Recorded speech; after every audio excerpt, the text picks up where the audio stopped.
एक अरबों की दौलत का मालिक अचानक हार्ट अटैक से मर गया। लेकिन सबसे बड़ा झटका तब लगा जब उसकी बेटी को विरासत में सिर्फ एक टूटा फूटा बेसमेंट मिला। ना पैसा, ना बंगला, ना स्टॉक्स, बस एक जंग लगी चाबी और एक अजीब सा पेन ड्राइव। लेकिन जब लड़की ने उस बेसमेंट का ताला खोला तो सामने आया ऐसा राज जिसे उसके पापा ने सालों तक पूरी दुनिया से छुपा कर रखा था। आखिर उस बेसमेंट में था क्या और क्यों उसके पापा ने बेटी को सिर्फ वही दिया? जानिए इस खौफनाक और रहस्यमयी कहानी में। एक दिन एक टॉप लेवल अरबपति की अचानक हार्ट अटैक से मौत हो गई, लेकिन असली बवाल तो उसकी वसीयत ने मचाया। उसके नालायक बेटे को $200 मिलियन मिल गए, बीवी को बंगला, स्टॉक्स और बाकी सारी प्रॉपर्टी, बाकी बची हुई सारी रकम चैरिटी को दान कर दी गई। पर उसकी सीधी सादी समझदार बेटी एमी को मिला क्या?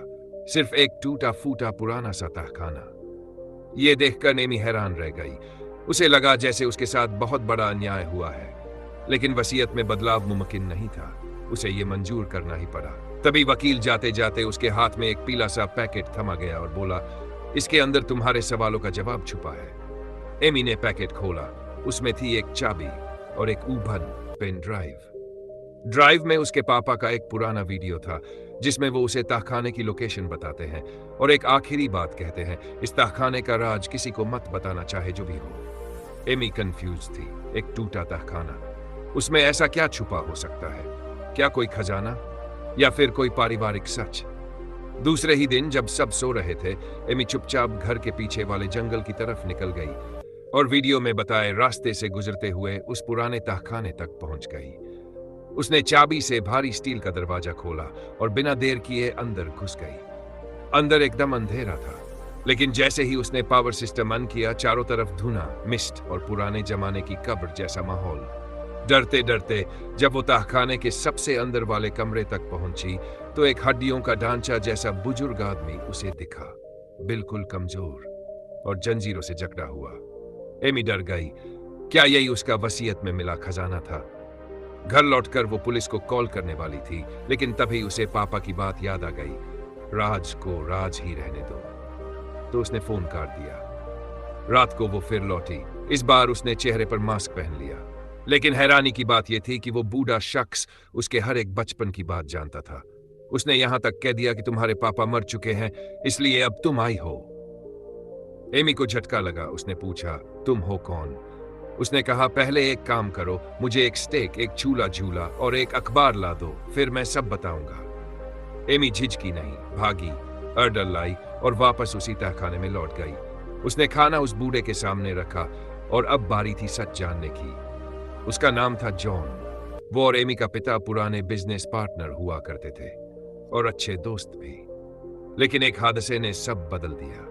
एक रात दोनों शराब पीकर लौट रहे थे, तभी गाड़ी से एक बेगुनाह आदमी की मौत हो गई। जॉन पुलिस को फोन करने ही वाला था, लेकिन एमी के पापा ने उसे रोका। कहा कि अगर पुलिस को सब पता चला तो दोनों जिंदगी भर के लिए जेल जाएंगे। तो उन्होंने मिलकर उस लाश को कार के डिक्की में रखा और किसी सुनसान जंगल में जाकर गड्ढा खोदकर दफना दिया। लेकिन कहानी यहीं खत्म नहीं हुई। ताकि जॉन किसी को यह बात ना बता दे, एमी के पापा ने उसी वक्त लोहे की रोड से उस पर हमला कर दिया। एमी के सामने अब पूरा सच धीरे धीरे सामने आने लगा था। जॉन ने बताया कि उसके पापा यानी एमी के अरबपति पिता कोई महान इंसान नहीं, बल्कि एक क्रूर आदमी थे जो अपनी हत्या की सच्चाई को छुपाने के लिए उसे पिछले 30 सालों से उसी अंधेरे तहखाने में जिंदा कैद करके रखे हुए थे। उधर पिता की शोहरत, नाम और दौलत हर तरफ गूंज रही थी और इधर जॉन अंधेरे, अकेलेपन और सदन में घुट घुट कर जी रहा था। लेकिन एमी इतनी आसानी से जॉन की बातों पर भरोसा करने वाली नहीं थी, क्योंकि उसकी नजर में तो उसके पापा हमेशा ईमानदार और नेक इंसान थे। फिर चाहे जॉन जो भी बोले, अब तो पापा दुनिया में थे ही नहीं, उन पर कोई आरोप भी लगाए तो उनका बचाव करने वाला कोई नहीं था। मगर अगली ही बात ने एमी की जमीन खिसका दी। जॉन ने कहा, तुम्हें वसीयत में हिस्सा क्यों नहीं मिला पता है? क्योंकि तुम उस अरबपति की असल बेटी ही नहीं हो। उसने दावा किया कि एमी का पापा जिंदगी भर दूसरी औरतों के साथ रंगरेलियां करता रहा और अपनी असली दौलत शायद उन्हीं में से किसी एक औरत या बच्चे को दे गया है। एमी को गुस्सा आ गया। उसने कहा, मेरे पापा कभी भी मम्मी को धोखा नहीं दे सकते। जॉन ने बहस नहीं की, बस एक पता लिखकर दे दिया और कहा, सच जानना है तो यहां जाओ। एमी सीधे अपनी मां के पास पहुंची और हल्के अंदाज में बात छेड़ी कि क्या पापा का कभी किसी और औरत से कुछ था। मां ने मुस्कुराकर जवाब दिया, हमने पूरी जिंदगी एक दूसरे के लिए जिया है। तुम्हारे पापा ने कभी मुझे धोखा नहीं दिया। लेकिन शक शांत नहीं हुआ। एमी उसी पते पर पहुंची और वहां मिली एक औरत, सोफिया। काफी पूछताछ के बाद सोफिया ने सच कबूल कर लिया। हाँ, वो और एमी के पिता एक समय करीब थे और उनके एक बेटा भी है, यानी एमी का सौतेला भाई। हालांकि सोफिया कोई लालची औरत नहीं थी। वो चाहती थी कि सब शांति से रहें, इसलिए उसने कभी दावे नहीं किए। अब जॉन की बातों को एक एक करके सच साबित होता देख एमी ने तय किया, अब वो सच्चाई को पूरी तरह खुद उजागर करेगी। वो मां के ऑफिस पहुंची और पूछा, क्या आप पापा के किसी दोस्त जॉन को जानती हैं? मां ने कहा, नहीं, ऐसा कोई नाम सुना ही नहीं कभी। यहां तक कि वकील दोस्त और पुराने कागजात में भी जॉन का कोई जिक्र नहीं था। अब एमी के पास एक ही रास्ता बचा था, खुद उस कांड की सच्चाई जानना। उसने जॉन से पूछा, लाश को कहां दफनाया था? 25 साल हो गए, ठीक से याद नहीं। अगर तुम मुझे लेकर चलोगी तो शायद जगह पहचान जाऊं। थोड़ा सोचने के बाद एमी ने जॉन को रिहा कर दिया, लेकिन हाथ में पिस्तौल थामे रखी ताकि अगर वो कुछ गलत करे तो रोक सके। जैसे ही दोनों तहखाने से बाहर निकले, जॉन ने 30 साल बाद सूरज की रोशनी देखी। उसकी आंखें नम हो गई। वो गहरी सांस से भरता रहा, पर वक्त इमोशनल होने का नहीं था। राज उजागर करना जरूरी था। कुछ ही देर बाद जॉन उसे उस जंगल के उस कोने में ले गया जहां कभी उन्होंने लाश दफनाई थी। थोड़ी खुदाई के बाद हड्डियों का ढांचा वाकई जमीन से बाहर आ गया। एमी समझ गई, अगर ये बात बाहर निकल गई तो उसके परिवार की इज्जत मिट्टी में मिल जाएगी। उसने मिट्टी वापस डाली और तहखाने लौट आई। अब जॉन ने उससे कहा, प्लीज मुझे छोड़ दो। मैं वादा करता हूं तुम्हारे पापा का राज कभी बाहर नहीं आएगा। काफी सोच विचार के बाद एमी ने मान लिया। उसे नए कपड़े दिए, $3 मिलियन कैश दिया और उसे लेकर एयरपोर्ट पहुंची ताकि एक प्राइवेट जेट से उसे देश से बाहर भेज सके। लेकिन कहानी अभी खत्म नहीं हुई थी। उधर मां ने मेज पर रखी फाइलें देख ली थी और जैसे ही एमी वापस लौटी, मां ने सवाल दागे, तो उस जॉन के बारे में क्यों पता लगा रही थी? वो कोई मासूम नहीं, वो खूंखार क्रिमिनल है। एमी घबरा गई, सीधे कार में बैठी और एयरपोर्ट भागी। वहां जाकर देखा तो सब कुछ उजड़ चुका था। न कोई फ्लाइट उड़ चुकी थी और न ही कोई गार्ड जिंदा था। जॉन गायब था। उसे समझते देर नहीं लगी कि अब जॉन बदला लेने निकला है। फिर उसे घर के पीछे तहखाने से तेज रोशनी आती दिखी। एमी भागी, हाथ में पिस्तौल लेकर तहखाने में घुसी। अंदर देखा, मां बेहोश पड़ी थी और तभी जॉन दरवाजे पर खड़ा नजर आया। उसने लाइट बंद कर दी।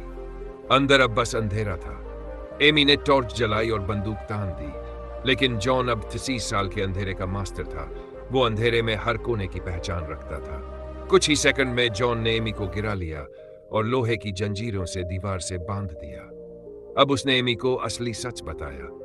वो दरअसल एमी की मां से प्यार करता था और उसे पाने के लिए उसने एक रात नीच हरकत की। उसे नशे की हालत में गलत तरीके से छू लिया। एमी के पिता ने जब ये देखा, उसे पुलिस के हवाले करना चाहा, लेकिन रास्ते में गाड़ी से एक आदमी को टक्कर लग गई। असल में वो आदमी मरा नहीं था।